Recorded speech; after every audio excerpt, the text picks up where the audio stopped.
পড়বি না তুই? তাহলে সবাইকে আমি দেখিয়ে দেবো। বলো 1 2 বলো 1 2 বল। দেব একটা পারি ঠিক করে বল। আগে একটু বই পড়ে দিতে কি হচ্ছে আগে নে খাবার সব ফেলে দেবো জানলা দিয়ে নিচে একদম আগে বল তারপরে বলে নে তাড়াতাড়ি আমি যেটা পুকুরি তো নিয়ে আসবে আগে বল পারবি তো আগে পর তাহলে দেবে নে পর নে তাড়াতাড়ি হ্যাঁ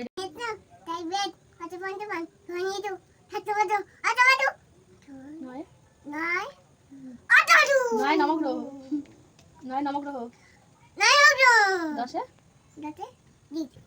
এফ এফ না কামড় শুরু হয়ে গেছে আবার এখানে থাক এফ এফ এফ একটা ভারী দিয়ে হাতে হ্যাঁ বলো কত বলে পড়া হয়ে গেছে? হ্যাঁ, কতটা পড়েছিস? কতটা পড়েছিস? কতটা? হাত দিয়ে দেখাও কতটা। আর পড়বা না? হয়ে গেছে।